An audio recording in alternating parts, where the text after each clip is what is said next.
Welcome, everyone. For today's prep, we're going to start by investigating the equation of lines. So the ultimate goal here, eventually, is to get to the idea of tangent lines, and then from tangent lines, we'll introduce the idea of derivative. But before we start understanding what that word tangent actually means, I just want to review some of the basic concepts for lines.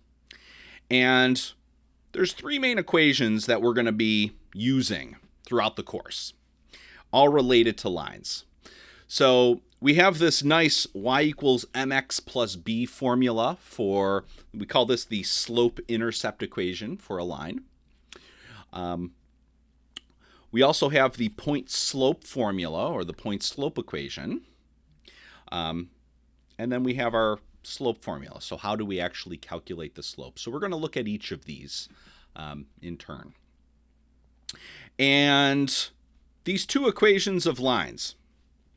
So you want to think of your slope almost as like a direction. It's kind of telling you where your line is going. And these two different formulas here, essentially they're equivalent. We'll have opportunity to use both.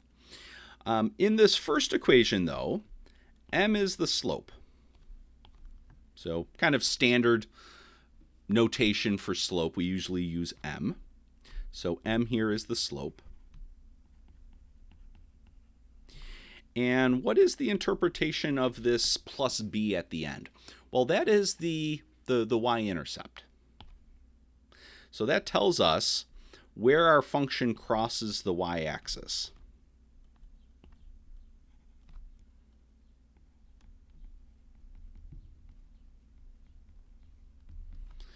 So where does our line cross the y-axis?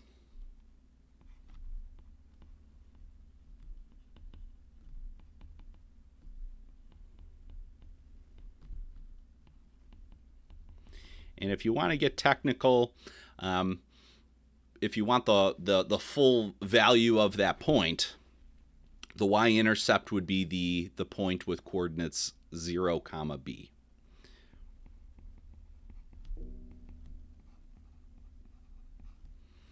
So the x value is, when the x value is 0, that's telling us we're on the y-axis. And then b, the value of b is telling us how high up or down we go onto the y-axis, and that's where our line crosses. So this is kind of the gold standard for line equations here. It's always nice to get it into this formula because it's nice and easy to kind of picture what's going on. We also have this point-slope equation. Now here we have a little bit kind of different information. So we still have our slope. So the slope is always going to be important for these lines. So we still have our slope here. But now we have a different piece of information. We actually have coordinates for a point. So, we have our slope, but then we actually have these x and y coordinates for a point.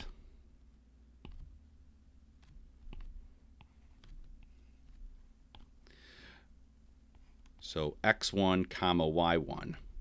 This is a point that's on our line.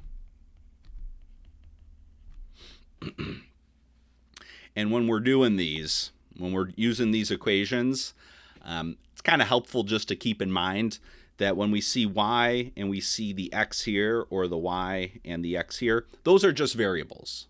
So, all the equations for lines are going to have kind of those components to them. So you want to think of these as just variables.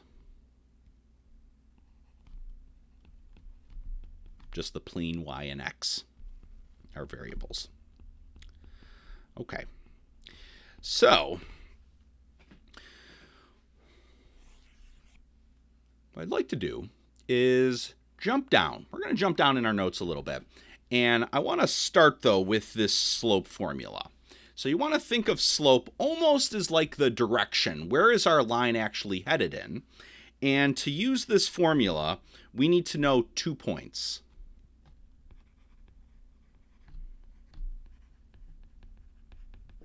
So x1 comma y1 is one of the points, and x2 comma y2 is the second point. So in order to use this slope formula, we need 2 points.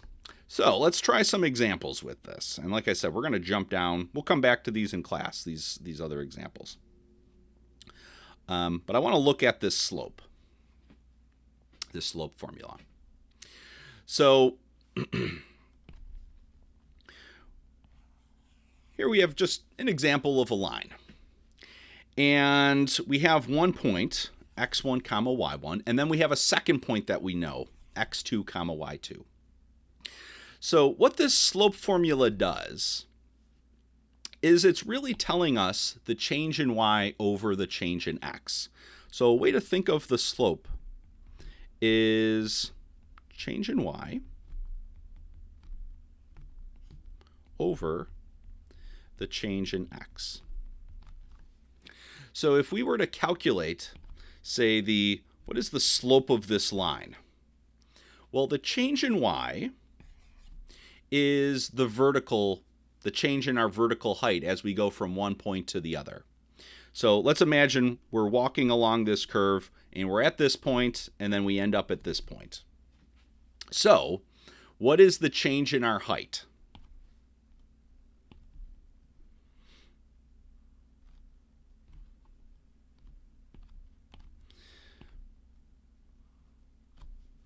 So our change in height, the change in y, is this distance here.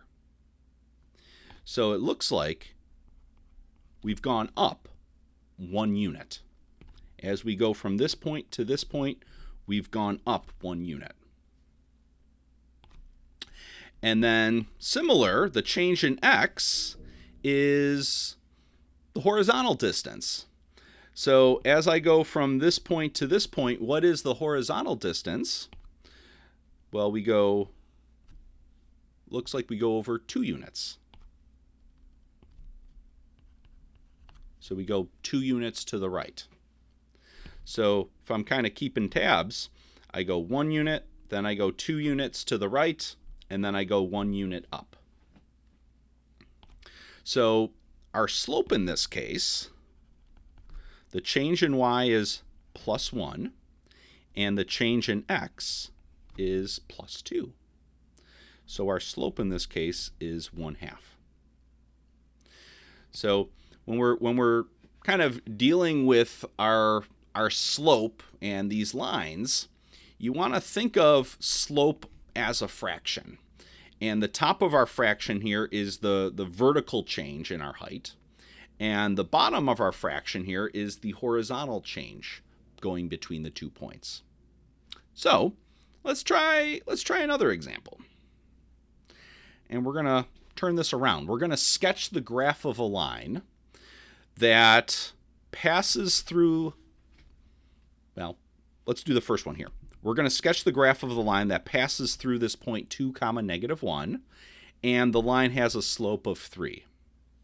So when we're given a point like this, it's helpful to think of that as your starting point.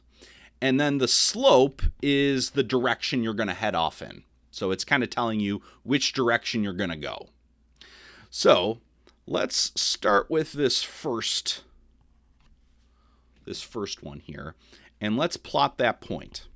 So the point, the x-coordinate is 2 and the y-coordinate is -1. So if I look, my x-axis, there's 2, and my y-axis, I'm going to go down to -1. So that point is right here. So there's my point 2 comma -1. Okay, so you want to start by just plotting that point. That's where we're going to kind of start things off. All right, so from there, if we imagine kind of standing at that point, we have kind of a whole world of directions that we could travel in at that point. We have all these different options. And so what the slope does is it tells us the one particular direction we're going to travel in. So our case, slope is 3. So when we do this, it's also helpful to think of the slope as a fraction.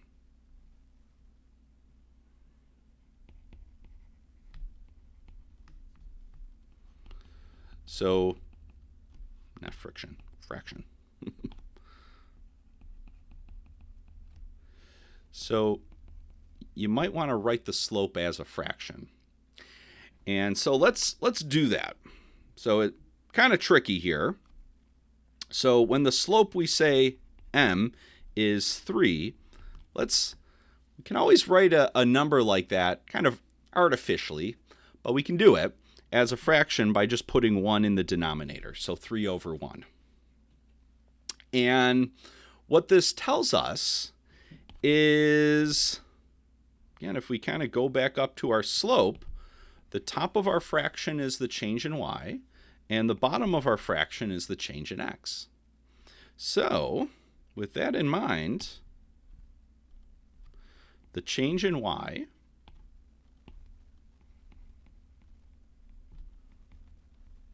is, as we start at this point, we're going to go up 3 units.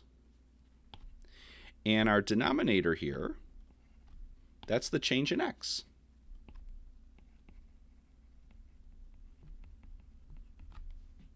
So we're going to go up 3 units, positive 3, and this is positive 1, so we're going to go to the right 1 unit. And that kind of gives us another point on our line. So let's kind of see where that takes us. So we're starting at this point.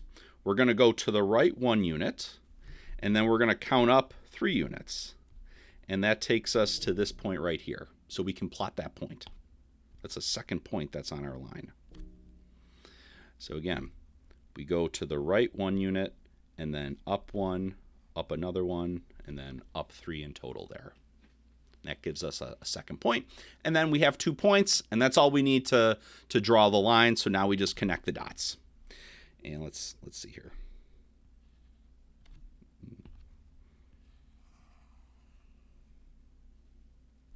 Yeah, nice.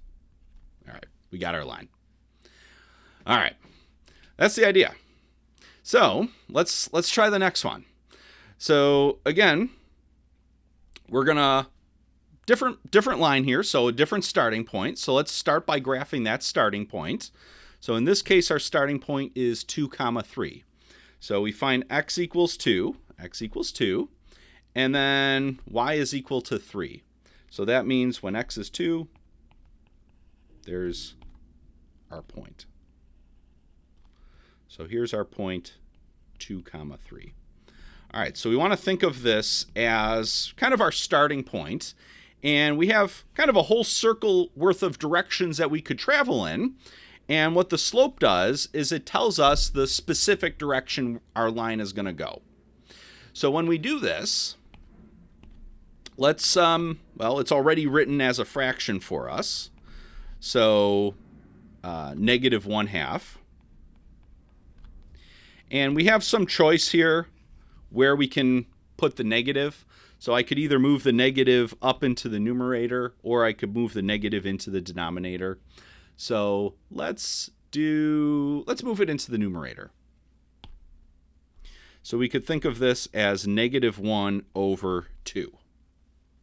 And again, the top of a fraction here for the slope is our change in y, and then the bottom of our fraction is the change in x. So if we're starting at this point, the change in x is positive 2. So that means we're going to move 2 units to the right.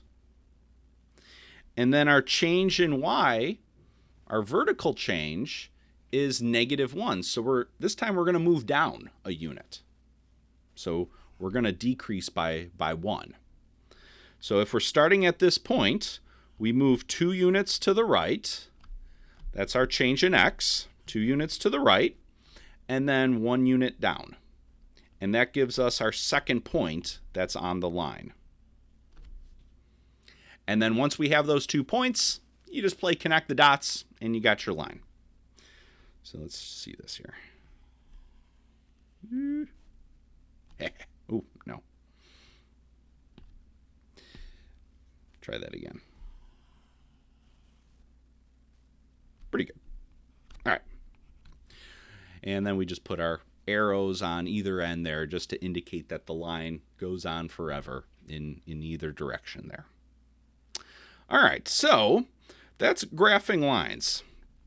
So let's just try one example where we actually have the 2 points and we want to figure out what is the slope of the line connecting those 2 points.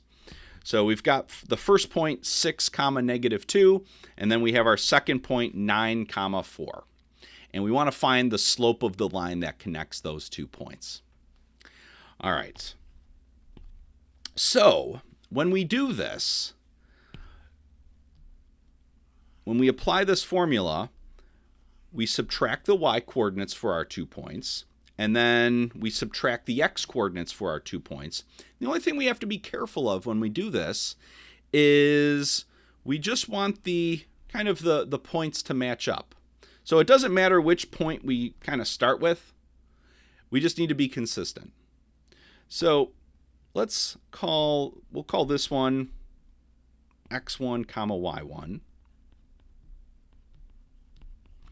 And we'll call this one x2, y2.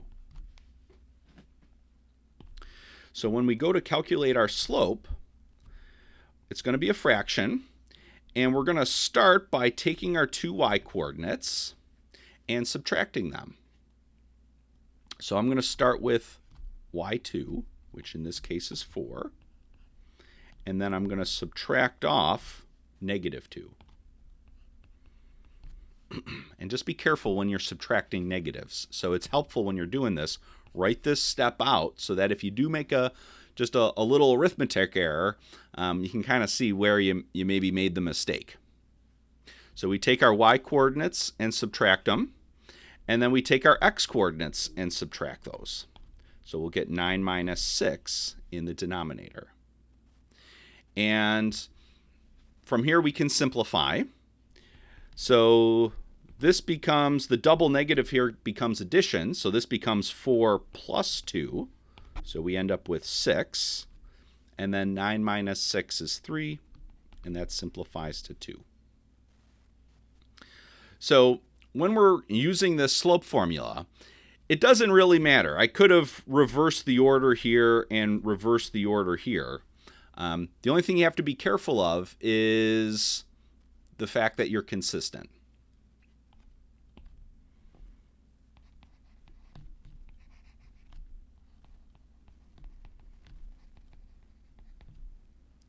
So what I mean by that is whatever coordinates you start with, they should belong to the same point. So I started, or in my formula here, I started with the 4 in the numerator, and then I started with the 9 in the denominator. Those belong to the same point. And then over here, I got my -2 and 6, and those belong to the other point. So when we're doing these, doesn't matter which point you use first, just be consistent. So the x and the y coordinate have to come from that same point. And then same thing for the one that comes after the subtraction. Just so long you're consistent, the x and y coordinates have to come from the same point. So you'll end up with the same answer whether you flip both of these or not. So if we had done it the other way, how would that have looked? Well, so the y coordinates in that case, we would do -2 - 4. So kind of starting with the -2 here, and then I'm subtracting off the other y coordinate. And if I'm going to be consistent, since I started with the -2, that means I want to start with the 6 for the x coordinate. So I'll do a 6 minus the other x coordinate, which is 9, so 6 minus 9. And then in this case, I end up with -6 over -3, and it's a double negative, so those just end up canceling out to be positive. So, however you do it, as long as you're consistent, you're going to end up with the same value of slope.